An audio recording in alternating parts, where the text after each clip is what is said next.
Mirad con qué letras grandes os escribo de mi propio puño. Así le dice San Pablo a sus queridos Gálatas al final de la carta. Claro que nosotros no sabemos qué tan grandes serían esas letras, porque lo que contamos es, naturalmente, con ediciones. Buenas tardes, queridos contertulios. Este es un especial del Sillón Bíblico, en donde nos vamos a hacer una pregunta. ¿Cómo es que nos llegó a nosotros el texto bíblico? Y lo vamos a hacer en tres partes. En la primera nos preguntaremos materialmente cómo es ese texto bíblico. ¿Nos han llegado los originales? ¿Podemos ver esa letra grande de la que habla San Pablo? ¿No han llegado? Y entonces, ¿cómo han llegado? ¿Cómo son las copias? En un segundo momento nos preguntaremos, independientemente del medio en el que han llegado, ¿cómo es cada texto? ¿Cómo son los textos que están escritos en esos medios? Sean papiros, sean pergaminos, pero ¿cómo es el texto? ¿Cómo son los signos de puntuación? En los idiomas, bueno, ya sabemos, pero ¿cómo se escribían esos idiomas? Y en tercer lugar, nos preguntaremos qué hacer con toda esa información. ¿En qué sentido todo eso me puede ayudar a comprender o a enfocar mejor la lectura de la Biblia?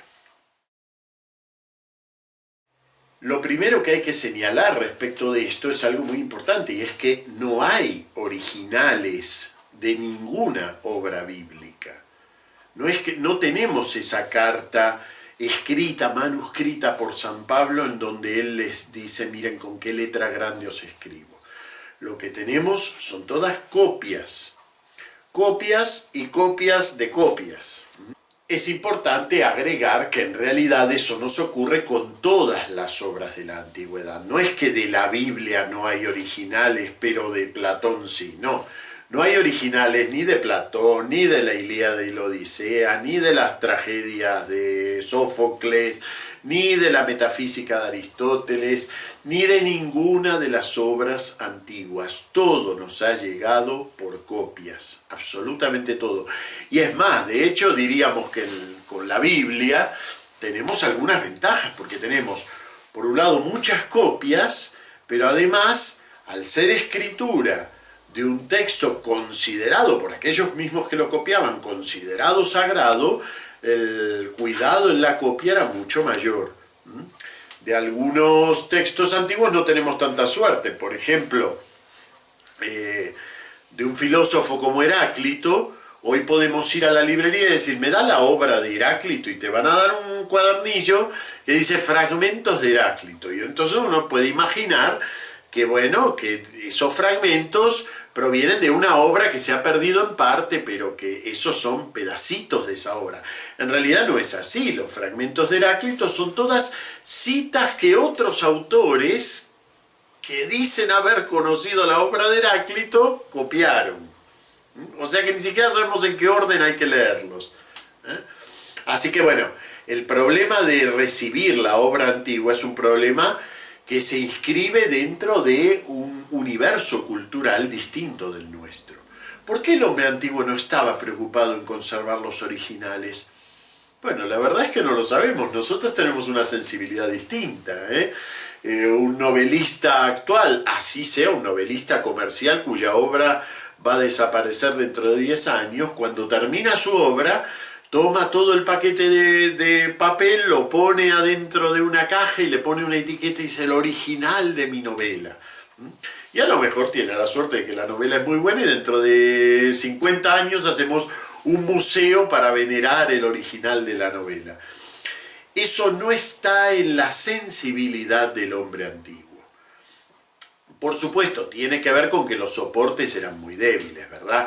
Es decir, se corrompía el material sobre el que escribían, se corrompía con mucha más facilidad que los nuestros. Pero además hay una cuestión también de mentalidad. Para el hombre antiguo, el texto escrito es solo un evocador del texto oral, de lo que hay para decir. ¿Ven? Por ejemplo, San Pablo mismo, ¿no? En carta a los Colosenses, cuando está por terminar la carta, dice, saludad esto es Colosenses, saludad a los hermanos de la Odisea, a Ninfas y a la iglesia de su casa. Una vez que hayáis leído esta carta entre vosotros, procurad que sea también leída en la iglesia de la Odisea. Y por vuestra parte, leed vosotros las que os venga de la Odisea. La idea de el escrito no es para almacenar y tener el texto de San Pablo, es para leerlo, para pasarlo. Es toda una concepción del texto escrito. El hombre antiguo por ejemplo, no hay una reflexión sobre el escrito como tal, hay una reflexión sobre el lenguaje, pero no sobre el escrito como tal, como tenemos nosotros. Este es un factor. El otro, por supuesto, que ya lo mencioné, es la debilidad de los medios materiales en los que se escribía. ¿En qué nos llegaron los textos bíblicos? El medio privilegiado, el que se usó, digamos, hasta más o menos el siglo III, IV de nuestra era, el que se usó prioritariamente, aunque luego va apareciendo otro que se va imponiendo de a poco, ya lo voy a mencionar. Pero el que se usaba en época, digamos, tanto del Antiguo Testamento como en época ya del Nuevo Testamento y un poco más, era el papiro. ¿Qué es el papiro? Es un entramado de fibras de una caña, la caña papiro, que crece fundamentalmente en el Nilo, por eso lo identificamos con la cultura egipcia, pero no es que se usaba solo en Egipto, Era una de las grandes producciones egipcias, ¿no? Esta especie de papel, el soporte para escribir, el papiro. Aún hoy, cuando se va a Egipto, se puede comprar como souvenir un papiro, por supuesto actual, con la característica escritura egipcia y sus dibujos. Bueno, todo eso era así, es decir, es un soporte rígido y bastante quebradizo cuando pasa algo de tiempo, que por lo tanto se agujereaba con facilidad. Podemos ver aquí mismo en pantalla una muestra de un papiro con todos esos huecos en donde, bueno, el pobre especialista lector tiene que adivinar qué había allí. Bien, este soporte va empezando a ser reemplazado con un invento, o que por lo menos con una introducción industrial que hizo la ciudad de Pérgamo, que es un soporte a base de piel de animales. Entonces, ya que o el invento o la mayor difusión viene de la ciudad de Pérgamo, lo llamamos pergamino. Es un soporte hecho a base de alisar y tratar una piel de animal para que se pueda escribir en ella. Por supuesto, un soporte más duradero, pero también mucho más costoso, por eso tardó en introducirse. No es que inmediatamente a alguien se le ocurrió el pergamino y enseguida se extendió la idea. No, tardó porque era más caro, evidentemente. Eso sí, con varias ventajas. Una de ellas es que, bueno, se deteriora con menos facilidad.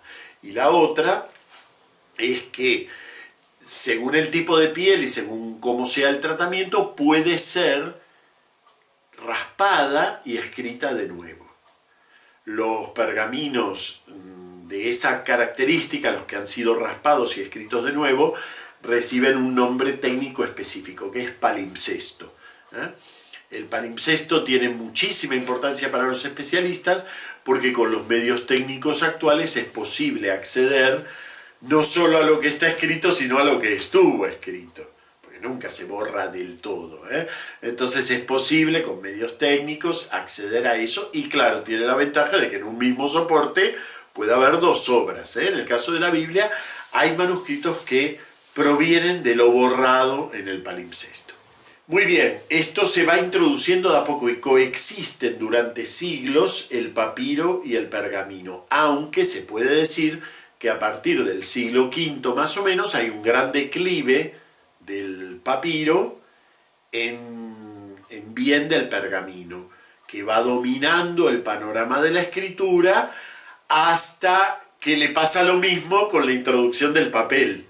que conocemos nosotros.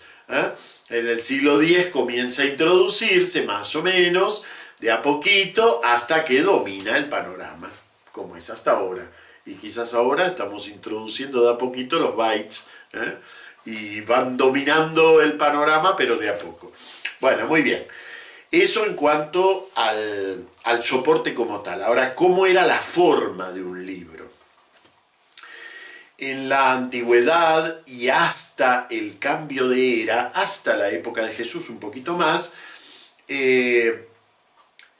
los papiros se enrollaban, como se puede ver en pantalla, un rollo bíblico, pero era lo normal para cualquier libro, es un rollo, con una mano se iba desenrollando, con la otra se iba enrollando en el otro lado.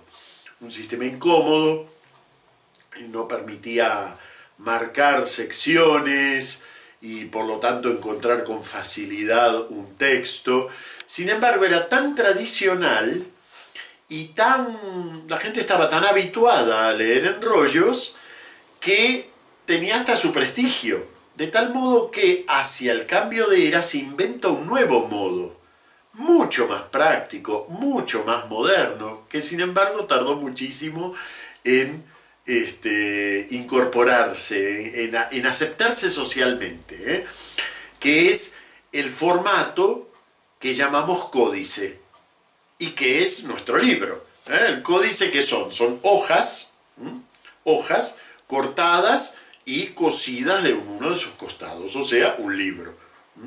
Sin embargo, el códice costó mucho que entrara porque era más práctico, permite enumerar las hojas, permite hacer tablas de contenido, un montón de cosas, pero era visto como una novedad sin nobleza.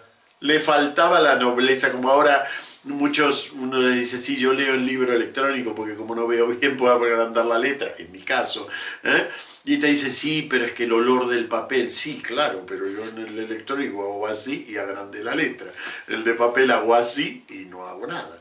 Bueno, pasa muchas veces eso, que una novedad resulta que a lo mejor es más práctica, más económica, más todo, y sin embargo es percibida como falta de nobleza, falta de gusto.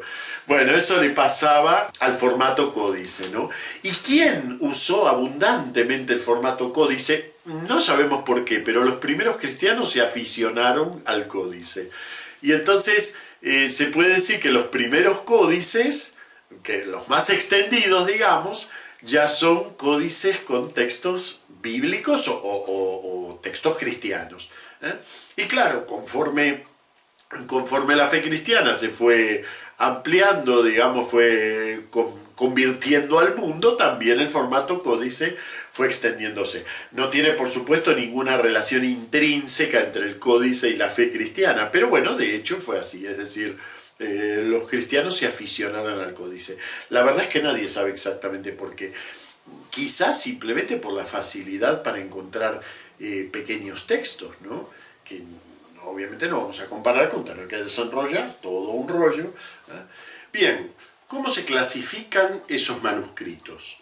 En realidad no hay una clasificación muy homogénea, un poco es por el tipo de letra, otro poco es por el tipo de contenido. Es una clasificación que nace en el siglo XIX. La primera gran división es entre los dos tipos de escritura. Los llamados manuscritos unciales, que suelen ser los más antiguos, son manuscritos escritos en letra mayúscula exclusivamente, sin diferencia de mayúscula y minúscula. Y los manuscritos llamados minúsculos son un poco más nuevos y que se escriben todos con letras minúsculas, tampoco mayúscula inicial, o sea, tenemos unciales y minúsculos. Eso en cuanto al tipo de grafía. Ahora bien, en cuanto al tipo de contenido, podemos dividirlo en 4. Están los manuscritos de texto continuo, por ejemplo, uno que contuviera un evangelio, o los 4 evangelios, o los 4 evangelios más hechos, cosa bastante común en los manuscritos que van de los siglos III y IV.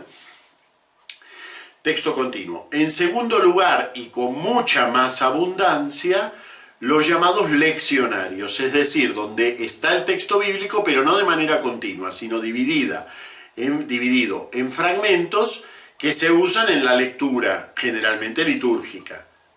Fragmentos bíblicos escogidos y encadenados entre sí. Lo mismo que nuestro concepto actual del leccionario para la misa. Si se perdieran toda la Biblia del planeta, a través de los leccionarios podríamos reconstruirlas, pero claro, habría que hacer todo un juego de rompecabezas para llegar a tener el texto bíblico. En tercer lugar, las citas del texto bíblico en los escritores, especialmente en los padres de la Iglesia, es otra fuente, es otro tipo de transmisión del texto y una fuente muy importante para el conocimiento del texto, sobre todo de la recepción concreta. ¿Qué textos se utilizan más? ¿Cómo se cortan esos textos? O sea, aunque no haya una puntuación, ¿qué párrafos aísla un escritor cuando cita, verdad?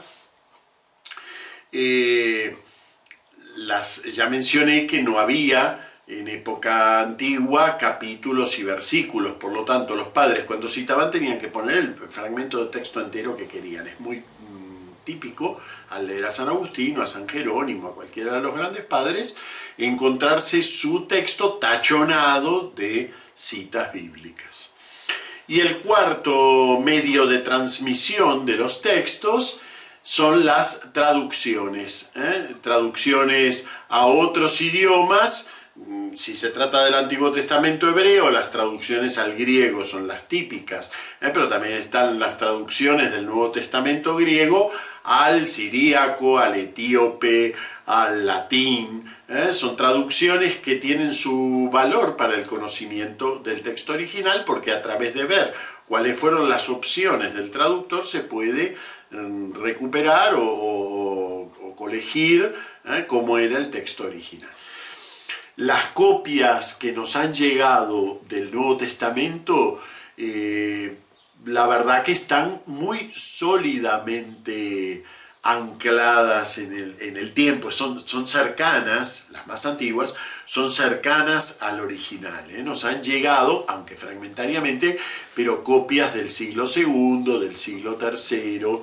Para hablar de copias más completas ya hay que ir más adelante en el tiempo. El Antiguo Testamento en principio no tuvo tanta suerte. El Antiguo Testamento, las copias más antiguas que teníamos hasta hace poco, eran recién del siglo IX de nuestra era, o sea, más de 1000 años entre la copia y los textos de los cuales son copia, más de 1000 años. ¿Por qué no llegaron esas copias? Bueno, porque hacia ese siglo unos sabios judíos llamados masoretas decidieron poner por escrito de una manera científica, diríamos nosotros, el texto que se venía recibiendo del Antiguo, de lo que para nosotros es Antiguo Testamento, para ellos no, del Antiguo Testamento hebreo. E inventaron todo un sistema para fijar la pronunciación de ese texto, porque el hebreo se escribe normalmente sin vocales, así que el único modo de saber cómo se pronuncia es por tradición oral. Pero ellos inventaron todo un sistema de fijación que se llama precisamente el sistema masorético, y al texto así producido, que es el que es la base de nuestra lectura del Antiguo Testamento, lo llamamos texto masorético. Pero en 1945 ocurrió, diríamos que un milagro de la arqueología, que es el descubrimiento de las cuevas del Mar Muerto. Las cuevas del Mar Muerto son un antiguo centro de una especie de congregación judía, un poco anterior a Jesús, suponemos, y con mucha solidez, que pertenecían al grupo llamado esenios. Y claro, el texto lo consideraban tan sagrado que cuando una copia, son todos papiros, ¿no? Cuando una copia en papiro dejaba de servir, la ponían en una urna y la metían en una cueva. No la quemaban, ni la tiraban, ni la metían en una cueva. En 1945 se descubren esas cuevas, así que nos han llegado no uno o dos, sino cientos de textos 1000 años anteriores a lo que teníamos. Hay textos bíblicos y textos no bíblicos, no todo es bíblico. Pero hay, por ejemplo, en pantalla se puede ver una imagen del gran rollo de Isaías, el texto de Isaías. Y claro, una linda sorpresa que nos dio ese descubrimiento. Y es que entre el texto masorético y el texto qumránico hay muy poca diferencia. Hay diferencias, no es que no las hay, se estudia, cada una de esas diferencias se estudia. Pero se puede decir que básicamente el texto está muy bien conservado. Eso es también una gran esperanza para nosotros, es decir, si a mí me dicen cuál fue la frase que dije hace 5 minutos, posiblemente no me la acuerde, porque como pertenecemos a una civilización del escrito, necesitamos enseguida tomar nota, fijar por escrito. Pero el hombre antiguo realmente usaba la memoria, ¿no? Entonces, los textos, aunque dependen de condiciones de transmisión tan frágiles, ¿sí?, como son la tradición oral y la fijación muy posterior, sin embargo, son fijaciones muy fieles. O sea, lo que nos ayuda a comprender el proceso de transmisión del Antiguo Testamento tiene también su coletazo en el Nuevo. Bueno, ahora en concreto, cómo van andando esos manuscritos a lo largo del tiempo y cómo llegan a nosotros y qué hacemos con todos ellos. Los manuscritos no se tomaba de un original y se hacía una única copia, sino que generalmente iban a un taller de copiado y en ese taller de copiado se hacían varias copias. Se podían hacer por dictado simultáneo o una a una. Lo frecuente era el dictado simultáneo. Entonces, varios copistas están escribiendo al dictado de uno que es el que lo dice en voz alta. ¿Qué puede pasar en esas copias? Pues que aparezcan pequeños errores o desplazamientos, sin llegar a ser necesariamente errores. Por ejemplo, una palabra traspuesta. Cada uno de esos manuscritos que sale de la copia, a su vez se multiplica. Y claro, los siguientes tendrán el error que tenía o la característica que tenía el primero de la serie. Cuando nosotros recibimos todos esos manuscritos, se pueden agrupar, viendo las características comunes de las copias, se pueden agrupar y trazar, podríamos decir así, la genealogía de un determinado texto. Un texto de tipo, en algunos libros, ¿no? Bizantino, texto de tipo occidental. ¿Qué quiere decir eso? Que los manuscritos van a tender a formar familias. Bien, ¿quién se ocupa de organizar todas esas? Porque los manuscritos no están todos juntos. Los manuscritos, ¿dónde están ahora?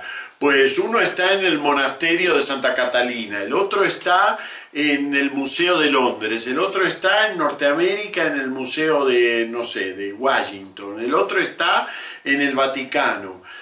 Cada uno de esos manuscritos, afortunadamente hoy con Internet hay proyectos de unificar online copias de alta resolución de estos manuscritos. No están, por supuesto, ni remotamente todos ya digitalizados, pero hay mucho hecho, y hay mucho que se está haciendo en este mismo momento. Entonces, ¿qué hace? ¿Quiénes son los que manejan ese tema?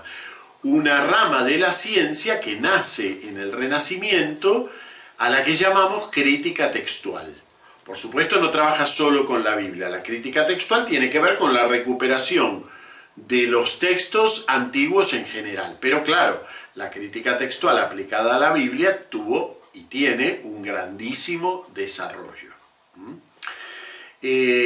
Insisto en que es una rama de la ciencia, es decir, del estudio de determinados soportes materiales, sus características y con criterios que son científicos y surgen del estudio de ese material, se va estableciendo cuál puede ser más probablemente el texto original. Por eso es una verdadera tontería cuando se quiere oponer la palabra de Dios a la obra humana, porque en realidad nosotros no conocemos la palabra de Dios sino es a través de una obra humana de transmisión, de recepción y de recuperación.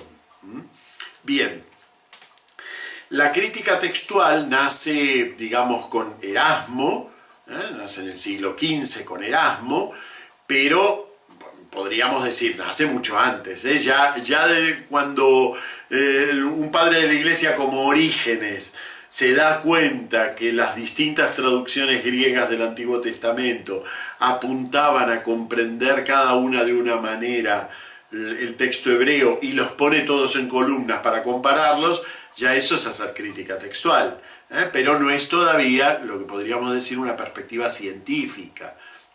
Todavía es algo ligado específicamente a ese problema. En cambio, ya cuando se empiezan a comparar los textos y a buscar criterios que puedan ser aplicables a otros manuscritos, y a su vez nuevos manuscritos van confirmando esos criterios u obligando a modificarlos, entonces ya estamos en una ciencia. Bien, la crítica textual compara miles de manuscritos, los clasifica, los organiza por familias y establece lo que llamamos el texto más probable. Y eso es lo que usamos para traducir nuestras Biblias. ¿Nosotros traducimos la carta de San Pablo? Sí, traducimos, claro, la carta de San Pablo, pero no la que se ven las letras grandes con la que él le escribe a los Gálatas, sino el texto más probable de la carta a los Gálatas, el texto más probable del Evangelio de San Juan. No hace falta decir para cada uno el texto más probable, pero es muy importante que nosotros sepamos que lo que partimos es siempre del texto más probable. ¿Y hay muchas diferencias entre ellos? No, realmente no. Las diferencias son a veces mínimas, pero son obligados puntos de debate, discusión. Por decir, nosotros acostumbramos a decir el Cántico de María, el Magnificat. Bueno, pero hay algunos manuscritos donde no dice que ese cántico lo dijo María. Entonces, ¿es el Cántico de María o no lo es? Bueno, pues cada exégeta tendrá que buscar razones internas y textuales para identificar si ese puede ser realmente o no el Cántico de María. Y entonces diremos, bueno, con toda probabilidad, San Lucas quiso poner en boca de María ese cántico. Con toda probabilidad, pero en realidad se trata siempre de textos probables.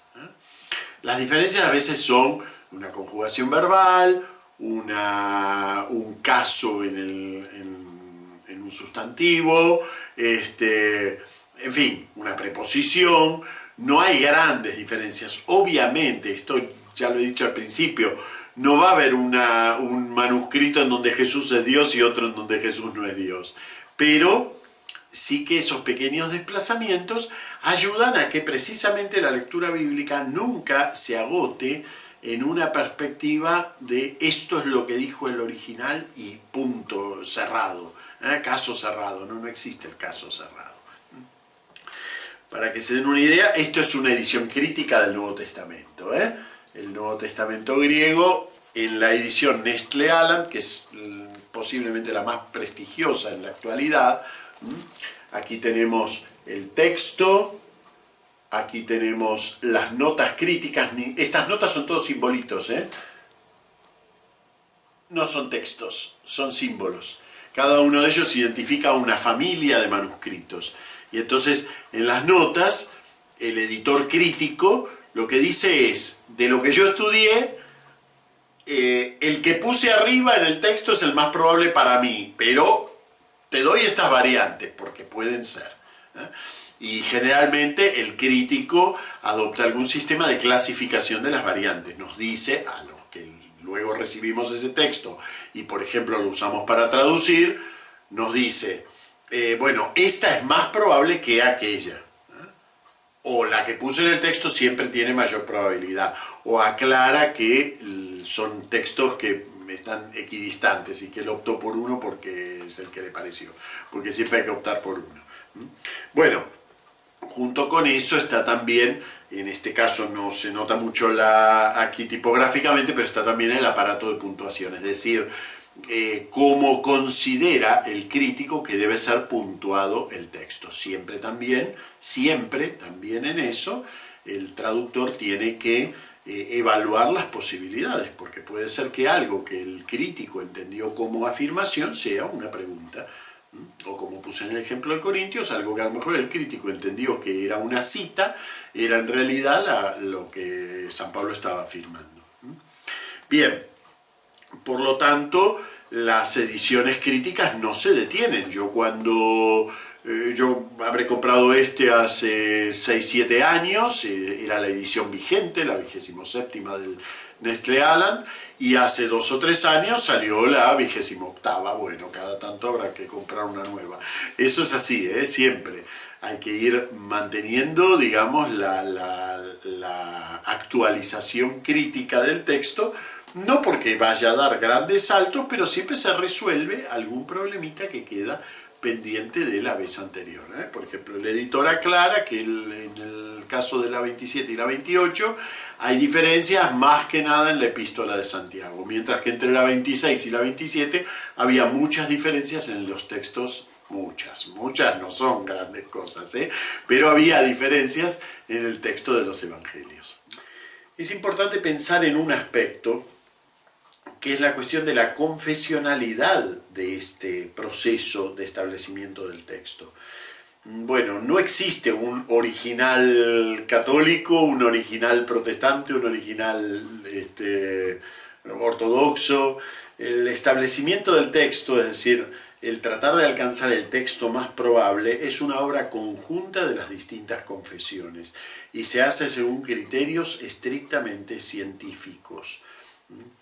Es un interesante, además, punto de acuerdo entre las diversas iglesias. De hecho, en la actualidad hay formalmente un acuerdo para utilizar todas las iglesias el Nestlé como texto de partida para sus traducciones. Luego, claro, las traducciones sí que ya, las traducciones, las interpretaciones teológicas, las explicaciones, las notas al pie, ya sí que tienen que ver con la confesionalidad, porque es lógico, porque el que trabaja traduciendo trabaja en el horizonte de una determinada confesión cristiana.